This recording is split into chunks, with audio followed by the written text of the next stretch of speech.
విశాఖ పశ్చిమ నియోజకవర్గం పారిశ్రామిక ప్రాంతానికి చెందిన జీవీఎంసీ 61వ వార్డ్ మరిడిమాంబ కళ్యాణ మండపంలో అచ్చి నాయుడు తోట టిడ్కో గృహాలలో సి బ్లాక్ కి సంబంధించి 15 బిల్డింగ్లులో 256 మెంబర్స్తో ఎమ్మెల్యే గానబాబుతో ముఖాముఖి కార్యక్రమం విజయవంతంగా సాగింది. ఈ కార్యక్రమంలో పశ్చిమ నియోజకవర్గంలో ఆయా 15 బిల్డింగ్లులలో లబ్ధిదారులకు ఫోన్ చేసి పిలవడం జరిగింది. వచ్చిన లబ్ధిదారులు మొదటగా రిసెప్షన్ కౌంటర్లో వారు వచ్చినట్లుగా నమోదు చేసుకుని వారు తెచ్చిన పేపర్లు పరిశీలించి వారు లబ్ధిదారులు అయినచో వారిని ఉండమని, లేనిచో మీ బిల్డింగ్లకు మరలా ఫోన్ చేసి చెబుతారు అని చెప్పడం జరిగింది.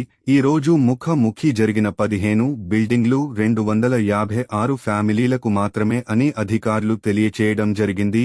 ఈ కార్యక్రమమునకు కూటమి నాయకులు, వార్డ్ అధ్యక్షులు, సచివాలయ సిబ్బంది, లబ్ధి పొందిన సి బ్లాకుకి చెందిన 15 బిల్డింగ్లకు సంబంధించిన 256 కుటుంబ సభ్యులు తదితరులు పాల్గొన్నారు. 15 బిల్డింగ్ల బ్లాక్ నంబర్లు సి 4, 5, 6, 7, 8, 9, 11, 16, 17, 20, 21, 33, 35, 36, 37.